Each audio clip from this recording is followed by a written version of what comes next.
Assalamu alaikum dear viewers and well wishers, welcome back to my YouTube channel Easiest English by Shahin sir. প্রিয় নবম শ্রেণীর শিক্ষার্থী বন্ধুরা, আজকে আমি তোমাদের সঙ্গে আলোচনা করছি 6.2.2। এখানে তোমাদের যে কাজটি করতে হবে, কম্পেয়ারেবল ফিচার্স, হ্যাঁ, তুলনামূলক যে বৈশিষ্ট্যগুলো রয়েছে সেগুলো বের করে দেখাতে হবে।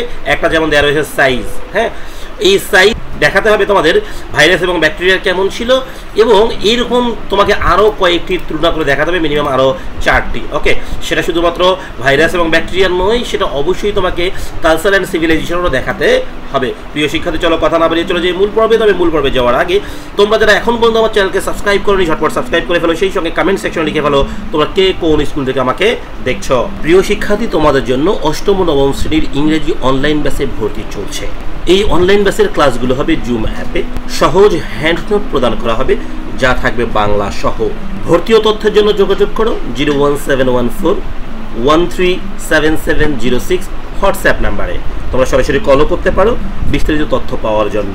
প্রিয় শিক্ষার্থী, প্রতি মাসে সামান্য পরিমাণ সম্মানী প্রদান করে তোমরা এই কোর্সটি করতে পারবে, যাতে হয়ে উঠবে তুমি এই কারিকুলামের সেরাদের সেরা।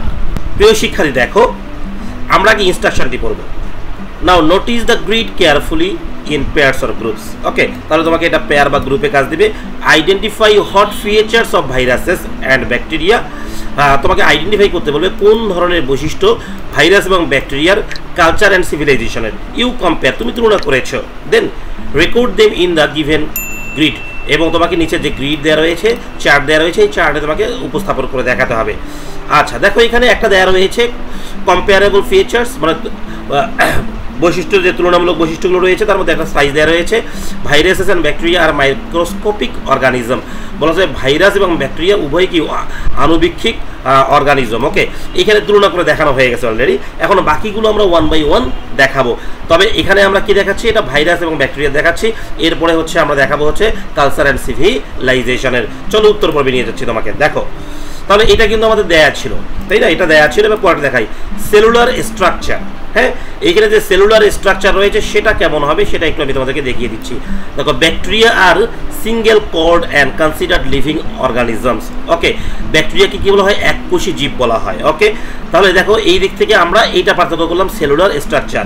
এবার 3 নম্বর নেচার অফ এক্সিস্টেন্স। ওকে, আচ্ছা দেখো, ভাইরাসেস আর নট সেলস। বলা দেখো ভাইরাসগুলোকে কোষ বলা হয় না, বাট জেনেটিক ম্যাটেরিয়াল। কিন্তু এগুলোকে কি বলা হয়? জেনেটিক ম্যাটেরিয়াল বলা হয়। যেমন ডিএনএ হতে পারে বা আরএনএ হতে পারে। তোমার ডিএনএ এবং আরএনএ অবশ্যই বিজ্ঞানে শিখেছো, তাই না? আচ্ছা, enclose in a protein code. এবার 4 নম্বর দেখো লিখছে রিপ্রোডাকশন মেকানিজম।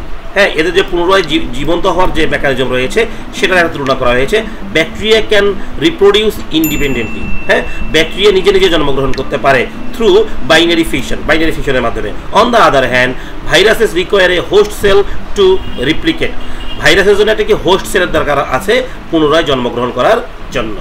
এবার দেখো ইফেক্টিভনেস অফ অ্যান্টিবায়োটিক্স, মানে অ্যান্টিবায়োটিক্সের দ্বারা যেগুলো ধ্বংস করা সম্ভব হয়। Antibiotics can kill the growth of bacteria. Antibiotic কী করতে পারে বলতে কি, ব্যাকটেরিয়ার যে বৃদ্ধি, গ্রোথ, সেটাকে ধ্বংস করতে পারে, but they are not effective against viruses. কিন্তু এগুলো আবার ভাইরাসেসের ক্ষেত্রে কি নয়, কার্যকর নয়, ইফেক্টিভ নয়। দেখো, তাহলে এখানে আমি কি কম্পারেবল ফিচার দিয়েছি 5টা, আর এই এক্সাম্পল দিয়ে আমি সুন্দর করে বুঝিয়ে দিয়েছি। এবং এগুলো এই এক্সাম্পল সেন্টেন্সগুলো কোথা থেকে নিয়েছে? অবশ্যই প্যাসেজ থেকে, প্যাসেজের বাহির থেকে নেওয়া যাবে না। কোন প্যাসেজ? এইখানে যে আমরা 2টা প্যাসেজ পড়েছিলাম সেই 2 প্যাসেজ থেকে, এই ভাইরাস এবং ব্যাকটেরিয়া যে প্যাসেজটি রয়েছে এইখান থেকে ভাইরাস এবং ব্যাকটেরিয়ার। এবার যেটা অ্যান্সার করবো, হ্যাঁ, কালচার অ্যান্ড সিভিলাইজেশন, সেটা আমরা অ্যান্সার করবো এই জায়গা থেকে। ওকে, তাহলে চলো এবার কালচার অ্যান্ড সিভিলাইজেশনটা অ্যান্সার তোমাদের দেখিয়ে দিই। Culture and civilization comparable features. দেখো, এখানে যে কম্পেয়ারেবল ফিচার্সগুলো রয়েছে, এই কম্পেয়ারেবল ফিচার্সগুলো আমরা কিন্তু সবসময় বই থেকেই নিচ্ছি। হ্যাঁ, এই বই থেকে নিচ্ছি কীভাবে? দেখো, culture and civilization involve shared values, beliefs, তাই না, নর্মস। তাহলে এই যে এই জায়গায় কিসের উপর ভিত্তি করে হচ্ছে? শেয়ার্ড ভ্যালুস, তাই না? এই দেখো, শেয়ার্ড ভ্যালুস অ্যান্ড বিলিফস, এইটাকে আমরা ফিচার বৈশিষ্ট্য ধরলাম। Culture and civilization involve shared values, beliefs, মানে হুবহু এই লাইনটা তুলে দিব, কাজ আমাদের কি হয়ে যাবে? শেষ হয়ে যাবে। এবার দেখো স্কোপ।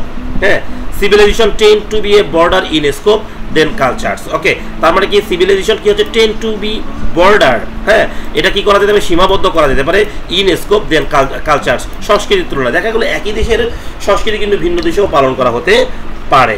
আচ্ছা, এবার দেখো হচ্ছে 3 নম্বর দিয়েছি পপুলেশন সাইজ। এ সিভিলাইজেশন ইনক্লুডস মাল্টিপল কালচার্স, হ্যাঁ, উইথিন ইটস বাউন্ডারিজ। তাহলে সিভিলাইজেশনে কি থাকতে পারে বলতে কি মাল্টিপল কালচার, মানে বহুজাতিক সংস্কৃতি থাকতে পারে। যেমন এখানে আমাদের ধর্মীয় যদি সংস্কৃতিগুলো ভাবি, হিন্দু, মুসলিম, বৌদ্ধ, খ্রিস্টান এরকম রয়েছে, এরকম বিভিন্ন থাকতে পারে, হ্যাঁ, একটা বাউন্ডারির ভিতরে। And involves larger populations compare to culture, এবং এটা কি করবে, একদম লার্জার একটা প্রচুর পরিমাণ জনগণকে এটা অন্তর্ভুক্ত করে কালচারের তুলনায়। এবার দেখো creative expression. Culture and civilization often produce art, literature, music. দেখো কালচার সিভিলাইজেশন দুইটাই কিন্তু কী তৈরি করে বলতে কি, আর্ট তৈরি করে, লিটারেচার সাহিত্য তৈরি করে, মিউজিক তৈরি করে, and other forms of creative expressions, এবং অন্যান্য ক্রিয়েটিভ এক্সপ্রেশনসগুলো তৈরি করে that reflect their values, aesthetic and traditions. Okay, এইবার দেখবো আমরা ল্যাঙ্গুয়েজ ডেভেলপমেন্ট। 5টা দিলেই হয়ে যাবে, আমি তারপর তোমাদের জন্য 6টা করে রেখেছি। হ্যাঁ, দেখো ল্যাঙ্গুয়েজ ডেভেলপমেন্ট করতে হবে, এই যে এই পর্যন্ত শেষ হবে এটা ল্যাঙ্গুয়েজ ডেভেলপমেন্টই। Okay, both cultures and civilizations develop languages to facilitate social interaction। দেখো কালচার এবং সিভিলাইজেশন উভয়ই কিন্তু আমাদের ভাষাগত দিকগুলোকে বৃদ্ধি করে, তাই না, সোশ্যাল ইন্টারাকশনের ক্ষেত্রে, মানে সামাজিক যোগাযোগের জন্য। হিস্ট্রিক্যাল ইম্প্যাক্ট, দেখো civilization are often recognize for their historical impact. আচ্ছা, সভ্যতাগুলো সবসময় সবচেয়ে কি রিকগনাইজ থাকে কিসের জন্য বলতে কি, ঐতিহাসিক ইম্প্যাক্টের কারণে, such as the civilizations of Egypt, হ্যাঁ, যেমন ইজিপ্টের civilizations, Greece, China, while creatures may be more localized. Okay প্রিয় শিক্ষার্থী, দেখো আমি 6টা দিয়েছি, তোমরা চাইলে এখানে 5টা দিতে পারবে। প্রিয় শিক্ষার্থী, আশা করছি তোমরা বুঝতে পেরেছো।